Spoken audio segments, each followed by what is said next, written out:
L'écuménisme, c'est un mouvement qui est né de l'Esprit Saint, comme le dit Vatican II. C'est un mouvement né de l'Esprit Saint pour rassembler tous les baptisés dans l'unité et pour finalement réaliser la prière du Christ, que tous soient un. Ce mouvement, il est né au début du XXe siècle. L'écuménisme, ce n'est pas du tout chercher un plus petit commun dénominateur, ce n'est pas chercher un compromis, pas du tout. L'écuménisme, c'est au contact des autres, raviver les trésors que nous avons chez nous. Mais le but de tout le mouvement écuménique, c'est vraiment de retrouver la pleine communion eucharistique, donc de pouvoir un jour communier au corps et au sang du Christ au même autel et célébrer ensemble au même autel. C'est cela, ça sera l'accomplissement de la prière du Seigneur, que tous soient un.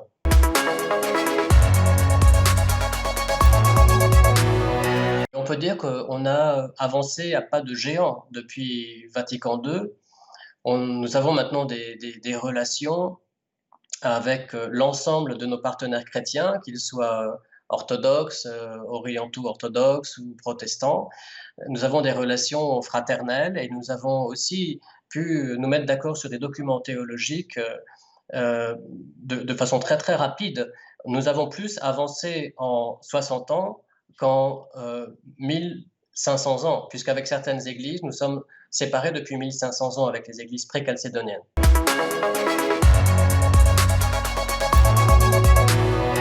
L'unité que nous envisageons, c'est une unité dans la foi, les ministères et les sacrements. Avec les églises orthodoxes, le principal défi, c'est la question de la primauté.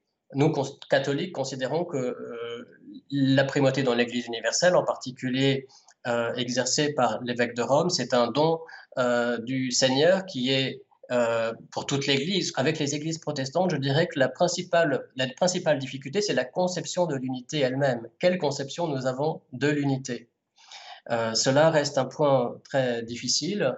On peut dire que la principale difficulté du mouvement pour l'unité, c'est la conception même de l'unité. Est-ce que c'est une fédération d'églises où chacun peut rester comme il est, ou est-ce qu'on cherche une unité visible? C'est une question fondamentale sur laquelle nous ne sommes pas vraiment d'accord. Après, il y a aussi des questions morales qui nous divisent. Les questions de morale familiale, sexuelle, nous divisent avec certaines églises protestantes.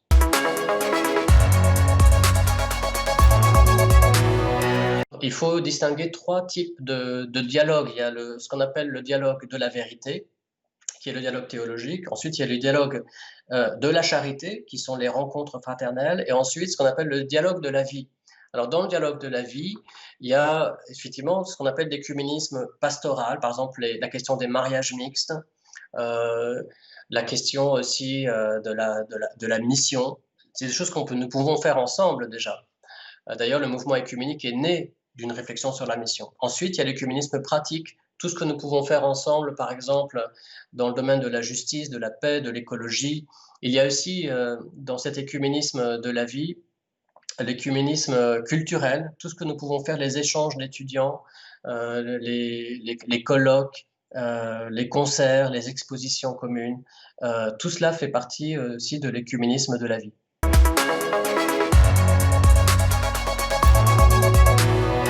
Le pape François, il a donc prolongé les avancées déjà faites par ses prédécesseurs, Jean XXIII, Paul VI, Jean-Paul II et Benoît XVI, mais il ouvre des portes particulières parce que lui, c'est un homme du Sud, alors il a des relations très fraternelles avec en particulier le monde évangélique pentecôtiste, qui est en pleine croissance actuellement.